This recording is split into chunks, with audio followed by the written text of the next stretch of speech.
En 1932 era desesperada la situación en Alemania. Alemania no tenía con qué pagar la gigantesca deuda que adquirió por el Tratado de Versalles.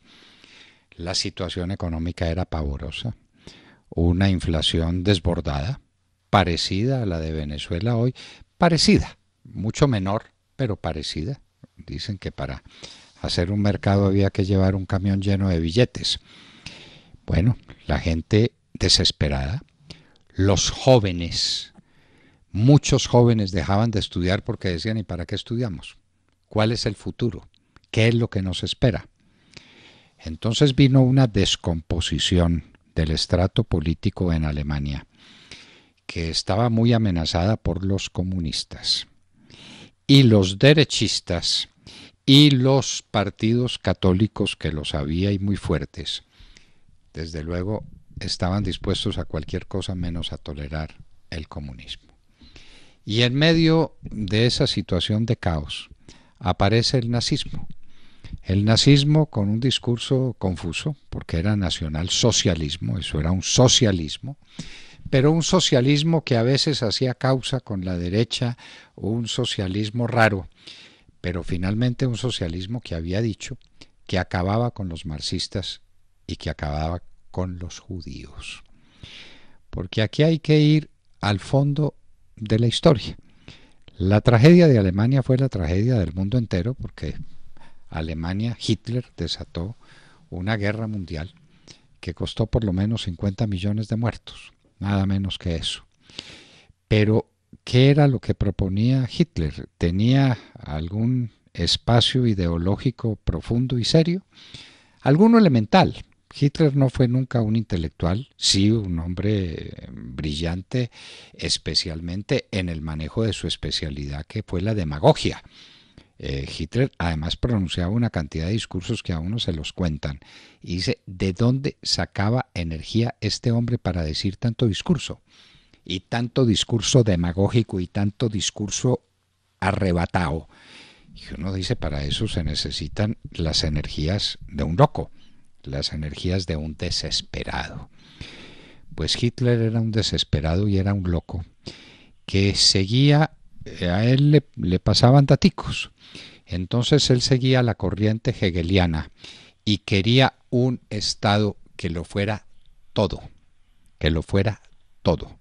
La primera condición de Hitler es que él no se sometía a mayorías parlamentarias, que eso de elecciones parlamentarias, las últimas que iba a haber fueron las que se hicieron efectivamente en noviembre del 32, antes de que Hitler asumiera la Cancillería en enero, en un día de enero como el de hoy, cuando Hindenburg le entrega el poder a Hitler.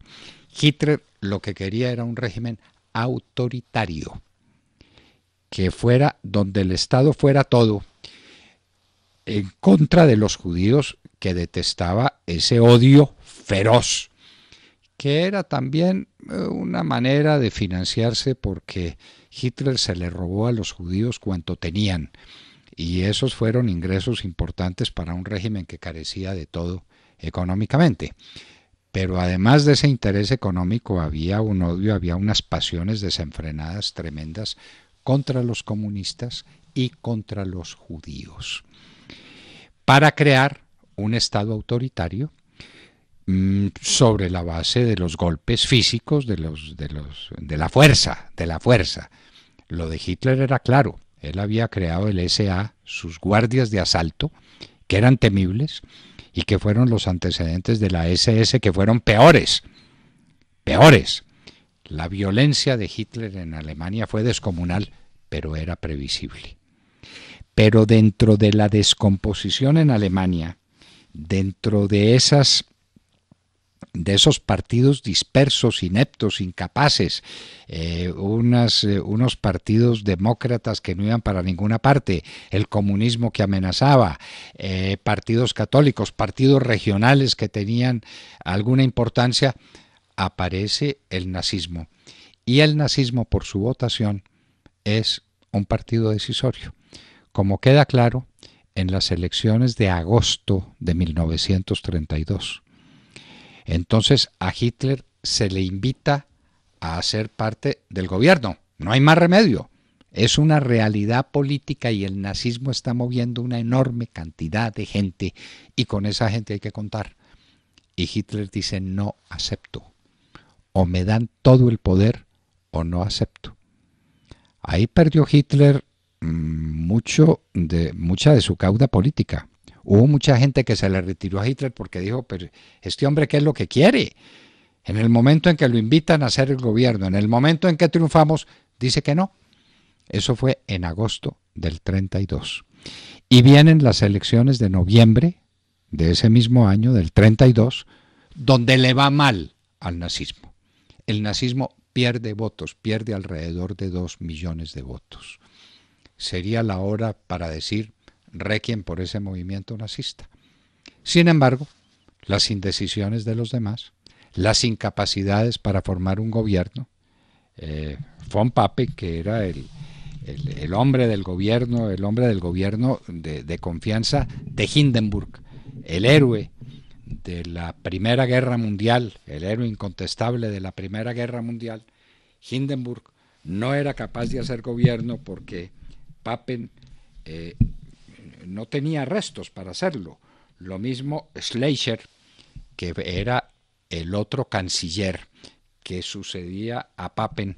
A Papen le hicieron homenajes de retiro y entonces Schleicher trataba de hacer alguna cosa, era imposible. Se necesitaba Hitler y Hitler decía: voy pero de canciller, voy con todo el poder. Y Hindenburg era enemigo de eso porque Hindenburg conocía a Hitler. Sin embargo, se presenta por un vacío de poder, por una confusión enorme, porque se hace una mala política, una situación en la que Hindenburg definitivamente cede y le dice a Hitler y a los suyos una frase histórica: bueno, caballeros, ahora adelante con la ayuda de Dios. Adelante. Y es lo que dice alguien: el marxismo sería erradicado, había dicho. Los judíos serían eliminados, había dicho. Alemania reconstruiría sus fuerzas armadas, acabaría con los grilletes del Tratado de Versalles, conquistaría por la espada la tierra que necesitaba para su espacio vital, había dicho. Había dicho todo eso. ¿Quién? El don nadie de Viena, así lo habían llamado. El soldado desconocido, lo habían llamado. El agitador de cervecería, lo había llamado. Jefe de lo que durante muchos años no fue más que un partido de las márgenes lunáticas de la política. Y ese hombre, ese don nadie, ese agitador de cervecería, sería el dueño de los destinos de Alemania a partir de un día como hoy en 1933. La democracia se entregó sin lucha.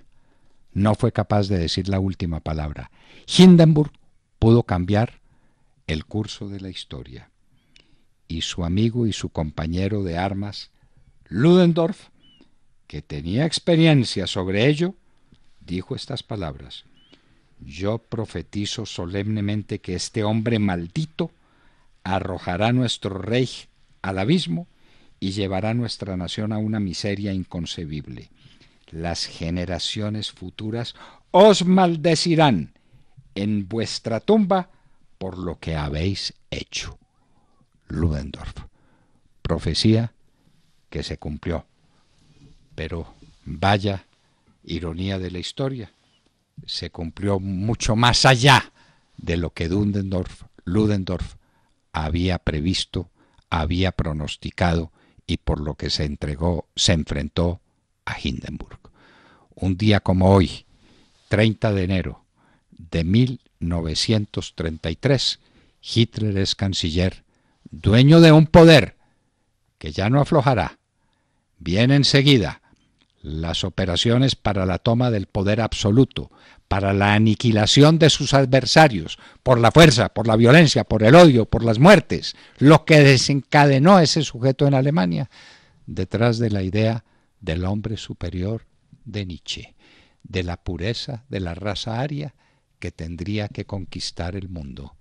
el hijo de Hegel, el apasionado seguidor de Nietzsche, el alemán por encima de cualquier otra circunstancia, estaba listo para caer sobre la historia y para producir una de las mayores hecatombes de todas las épocas.